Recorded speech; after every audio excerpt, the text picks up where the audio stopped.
Hi అండి, welcome to my channel. అందరూ ఎలా ఉన్నారు? బాగున్నారా? మేము కూడా చాలా చాలా బాగున్నామండి. ఈరోజు ఈవినింగ్ వచ్చేసి స్నాక్స్ ప్రిపేర్ చేస్తున్నానండి. అది పాస్తా అండి, కార్న్ పాస్తా ప్రిపేర్ చేస్తున్నాను. ఫస్ట్ అయితే కన్నా మనం ఒక కప్ పాస్తా తీసుకొని వాటర్ వేసేసి కొద్దిగా ఉప్పు అలాగే ఆయిల్ వేసేసి ఉడికించుకోవాలండి. ఇలా పొడి పొడిలాడితే ఉడికించి పక్కన పెట్టేసుకోవాలి. తర్వాత వచ్చేసి కార్న్ తీసుకోవాలండి. మనం ఇవి వచ్చేసి స్వీట్ కార్న్ అండి. తీసుకొని ఇవి కూడా పక్కన పెట్టేశాను. ఇందులో వెజిటేబుల్స్ కోసం వెజిటేబుల్స్ వచ్చేసి అన్నీ కట్ చేసి పెట్టేసుకోవాలండి. మన చాయిస్ అండి, ఏ వెజిటేబుల్స్ అయినా వేయచ్చు. నా దగ్గర ఉండే వెజిటేబుల్స్ అయితే నేను వచ్చేసి ఉల్లిపాయ, పచ్చిమిర్చి, క్యాబేజీ అలాగే టమాటో వేస్తున్నానండి. మీరు కావాలంటే క్యారెట్, బీన్స్ ఇవి కూడా యాడ్ చేసేసుకోవచ్చు. అలాగే సాసెస్లు అండి, chilli sauce, soya sauce, tomato ketchup వేసేస్తున్నాను. ఫస్ట్ అయితే కడాయి పెట్టేసుకున్నానండి. కడాయి పెట్టేసుకొని అందులో వచ్చేసి 2 టేబుల్ స్పూన్ అయితే ఆయిల్ వేసేసుకోవాలండి. ఆయిల్ అనేది హీట్ అయిన తర్వాత మనం కట్ చేసి పెట్టుకున్నాం కదా వెజిటేబుల్స్, అవి వేసేసుకోవాలండి. అవి బాగా వేగాలండి. మరి ఎక్కువ ఏం వేగాల్సిన అవసరం లేదండి. 50% వేగితే కానీ సరిపోతుంది. మనకు అక్కడక్కడ క్రంచీగా తగులుతుంటేనే బాగుంటుందండి పాస్తాలో ఫ్లేవర్స్. ఇంకా ఇందులో క్యారెట్ కానీ బీన్స్ వేసామండి, ఇంకా చాలా బాగుంటుందండి.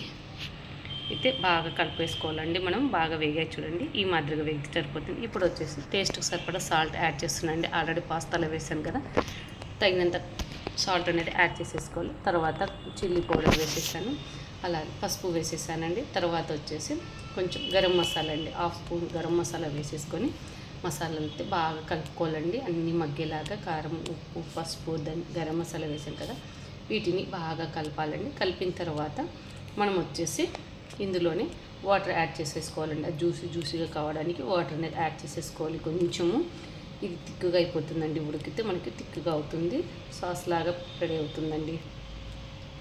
దీన్ని బాగా ఉడికించాలి. చూడండి, ఉడికిన తర్వాత నేను సారండి టమాటో కూడా ఉల్లిపాయలతో పాటు వేసుకోవాలి, మగ్గించుకోవాలి. నేను మిస్ అయిపోయింది, అందుకనేసి ఇప్పుడు వాటర్లో వేసి ఉడికిస్తున్నానండి. టమాటో బాగా ఉడికిన తర్వాత స్వీట్ కార్న్ వేసేసుకోవాలండి. స్వీట్ కార్న్ కూడా బాగా ఉడకాలండి. అది జ్యూసీలాగా అయిపోయిన దాంట్లోనే ఉడకాలి. ఉడికిన తర్వాత సాసులు అనేది యాడ్ చేసుకోవాలండి. ఒకదాని తర్వాత ఒకటి యాడ్ చేసేసుకోవాలి. ఫస్ట్ సోయా సాస్, అలాగే టమాటో సాస్, చిల్లీ సాస్ 3 వేసేసానండి నేను. వేసేసి బాగా ఉడికించాలండి. ఉడికించిన తర్వాత మనం ఉడికించి పెట్టుకున్నాం కదండి పాస్తా, అవి వేసేయాలండి. వేసేసిన తర్వాత బాగా కలుపుకోవాలండి. ఒక 2 మినిట్స్ అలాగే వదిలేసామంటే మనం ఆ జ్యూస్ అంతా పాస్తాకైతే పట్టుకుంటుందండి. టేస్ట్ చాలా బాగుంటుంది. మీరు ఒకవేళ సరిపోలేదు సాల్ట్ అలాంటివంటే ఇందులోనే యాడ్ చేసేసుకోవచ్చండి. నాకైతే కరెక్ట్గా సరిపోయింది. చూడండి, థిక్గా అయిపోతుంది కదా. ఇంకా కొంచెం అలాగే ఒక 2 మినిట్స్ వదిలేసామంటే అంత అబ్జర్వ్ చేసుకుంటుంది, థిక్నెస్ వస్తుందండి. స్వీట్ కార్న్ పాస్తా అయితే రెడీ అయిపోతుంది. ఫైనల్లీ వచ్చేసి కొత్తిమీర యాడ్ చేసేసుకోవడమేనండి. నా దగ్గర కొత్తిమీర లేదు, అందుకు వేయలేదండి. కొత్తిమీర యాడ్ చేసుకోవచ్చు. స్ప్రింగ్ ఆనియన్స్ కూడా యాడ్ చేసుకోవచ్చండి. చాలా సింపుల్గా ఈజీగా చేసేయచ్చండి. ఈవినింగ్ పిల్లలు స్నాక్స్ అడిగారంటే ఇలా చేసి పెట్టండి, హ్యాపీగా తింటారండి. ఇలాగో ఇంటి దగ్గర ఉంటారు పిల్లలు, కంపల్సరీ అడుగుతుంటారు అది ఇది అనేసి. అలా లేకుండా ఇలా ఈజీగా చేసేయచ్చండి. మనం వెజిటేబుల్స్ ఎక్కువ యాడ్ చేయడం వల్ల హెల్త్ కూడా చాలా మంచిదండి. టేస్టీ కార్న్ పాస్తా అయితే రెడీ అయిపోయిందండి.